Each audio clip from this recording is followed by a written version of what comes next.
I'm Jennifer Marie Hodgetts. I am she, her. I live in Petrolia, Ontario. I am a retired physician. Recently, I wrote a book which has been published, and I am 83.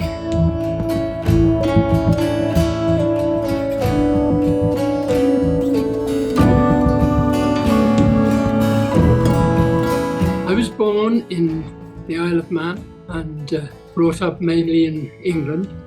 From a very early age, I had some feelings that something wasn't right. I would rather have been a girl, but of course I was labelled boy.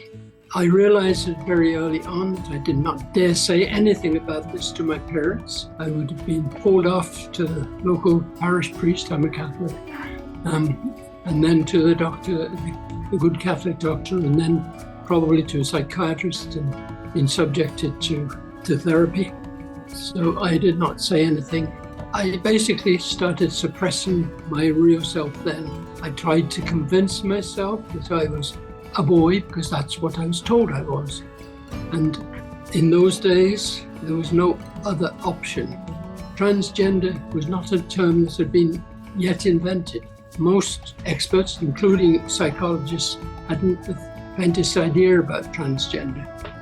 I would have been labelled a pervert if I'd said much. I realised that I couldn't say anything.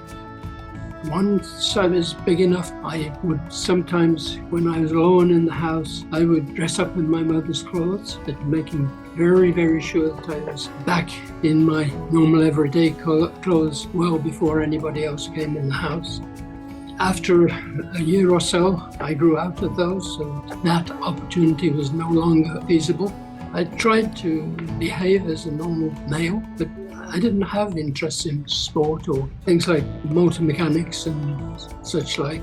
I was useless at sport, let alone not have an interest. So I struggled on. In this period of my life, my late teens, I had no opportunity whatsoever to dress up, so that I just had certain fantasies. I tried to convince myself that I was a boy and that somehow or other, once I got married, it would all disappear. I was late in going for my first date. I was already 20, and that was a disaster. But after that, I got to know girls, and even though I had 4 sisters, I really didn't know how to handle girls initially. Eventually, I met a girl that we came to the stage where we married, and it did not take long before I was aware that no, this hadn't settled down with being married. And I occasionally had the opportunity to dress up in my wife's clothes then, which helped a bit, but did not really satisfy fully.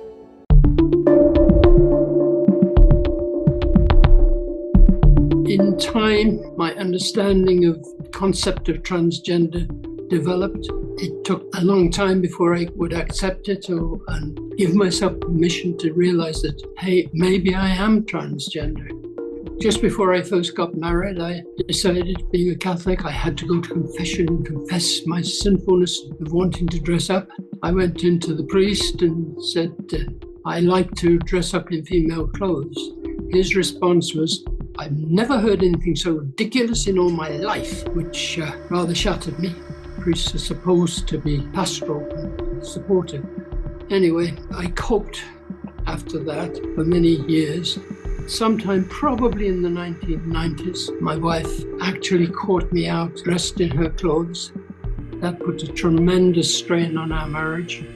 She never fully accepted it, though she did give me some leeway at times. For instance, I was allowed to dress up every little while, as long as there was nobody else around, and I had to keep this secret, especially from my children. She did soften a little bit in that she would occasionally help me buy things like panties and a lipstick, but she still never ever accepted it.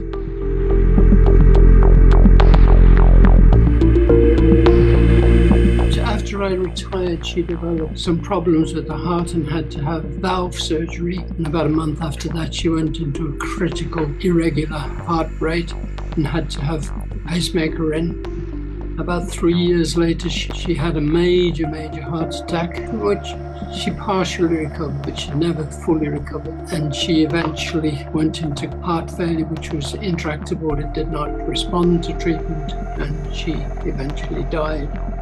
All this time I had been suppressing myself, and my children had no idea about this. About a month after she died, my youngest daughter said to me, "What's troubling you?" And I erupted like an emotional volcano and poured everything out. By this time I had, while Trish was still alive, I had insisted that I had to see a psychologist. I had previously been to another priest who sat and listened to my talk, what I had to say. And when I had finished, after about an hour, he looked at me and he said, "This is a gift from God. What you do with it is up to you, but it is a gift from God." Can you imagine the relief I felt after that?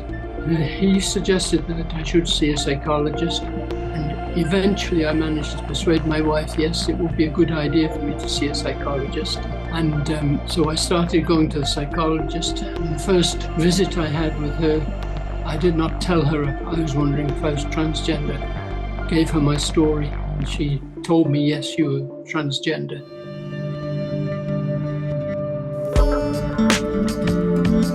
About the time that my wife had her first major heart problems, I had persuaded my family doctor to refer me to an endocrinologist, whose response was, "Oh, you want me to start you on estrogen?"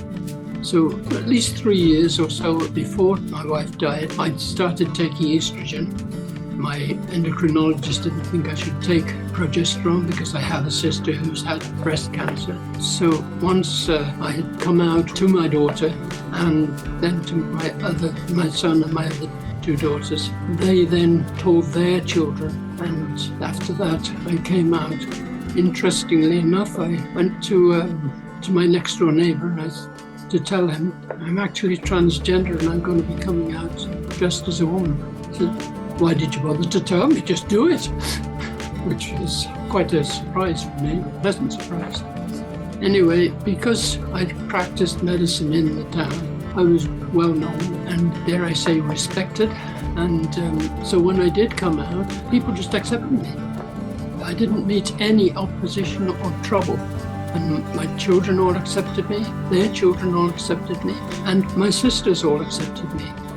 My sister-in-law, she had a problem.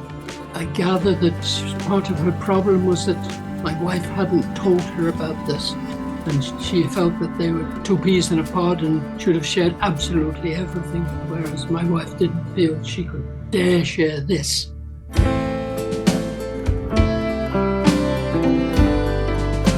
Since I came out, I have been much happier, much more content in myself. I was always very withdrawn and not very forthcoming in things, but since I came out, I don't have the same inferiority complex I used to have. I have connected with the Sania trans group.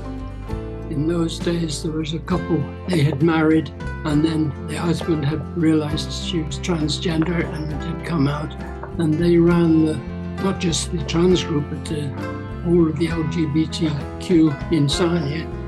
But then somebody came in and basically told them that you can't do this, you've got to be insured. So they dropped out because he was feeling a lot of strain then, and I don't blame him for dropping out at all. It took a while before the new person developed any kind of trans group, and I found we weren't particularly sharing.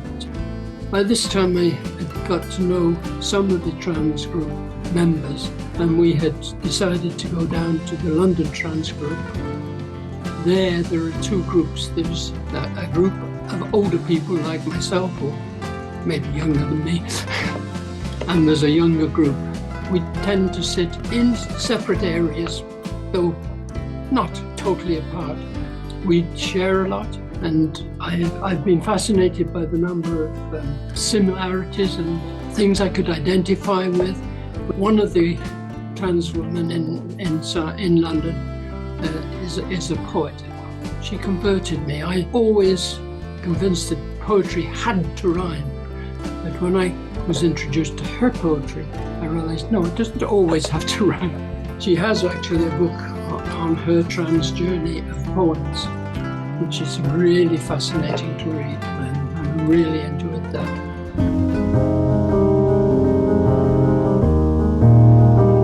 Even before Trish was taken ill, I started writing a book based on my life story, but basically fiction. But a lot of it is autobiographical, with what you might call the central character.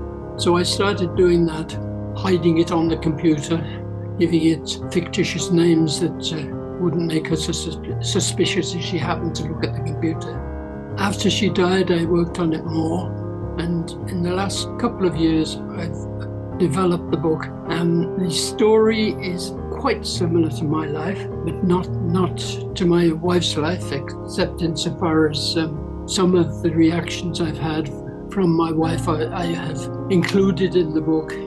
I think they're part and parcel of it. She married me thinking I was a cis man, even though that term had not yet been invented. So when she found out I wasn't, that was a terrible shock for her. She told me if I'd known you'd like to dress up in female clothes before we were married, I would never have married you. But we soldiered on. Anyway, the book has evolved. I had to decide how to end the book. I wasn't comfortable with using illness in the way that my life went. I wasn't comfortable with the idea of my hero committing suicide because of all the stress and strain of being transgender and trying to live with it totally suppressed. So I chose to go for a kind of They Lived Happily Ever After version. And it was published just back in May. You'll notice the symbolism on it, I think. He is looking in a mirror, he is blurred.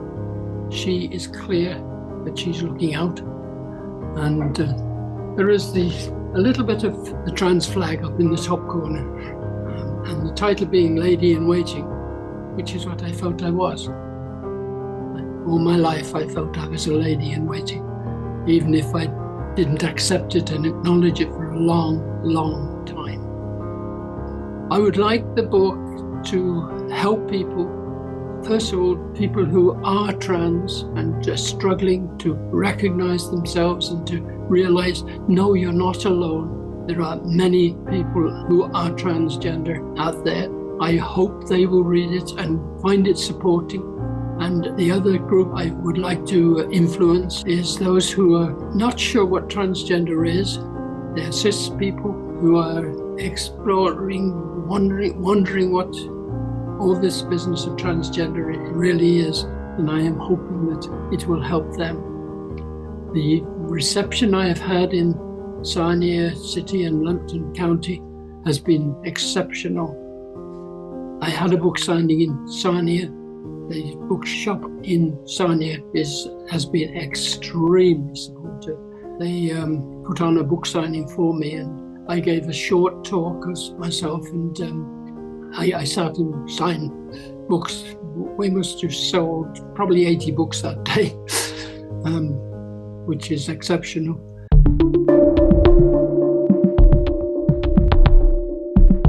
When I was practicing medicine, I had very little interaction with trans or even gay people. Surprisingly little. Maybe because I lived and worked in a small town. During my whole career, I only ever had one trans person, and that person's psychological problems precluded any significant development of that transition, which was sad. But she was the only one.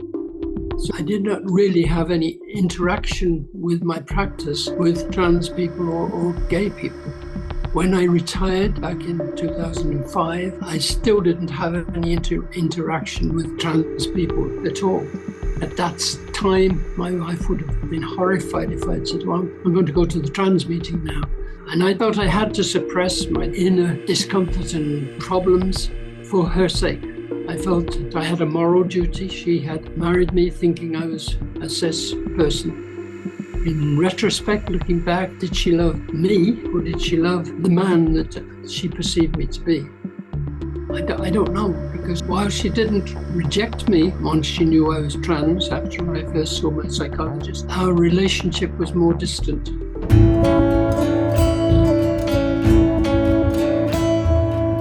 After the incident where the priest told me that this was a gift from God, my own personal attitude to my faith and my God improved within my own mind. I look at the Catholic Church, and my understanding of the Catholic Church has evolved since then. I used to be what you might even call verging on the right wing of the Catholic Church, one who believed all the rules and regulations.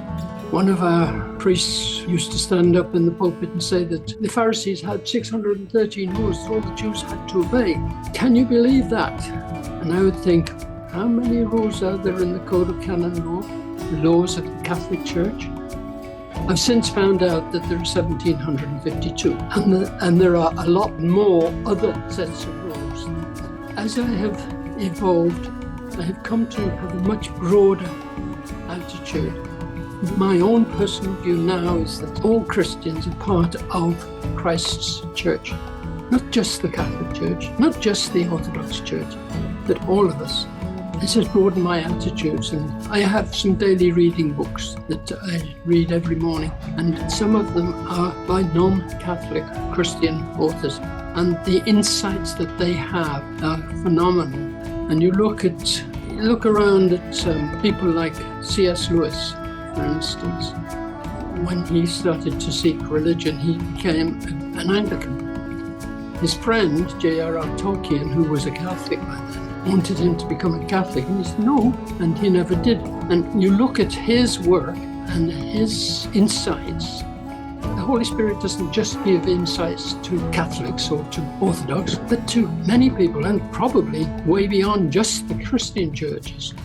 I feel that a lot of the leaders of the Catholic Church seem to think that they have the only access, and that they even seem to think that they can tell the Holy Spirit what to say and do and think. No, that's my feelings about the Church.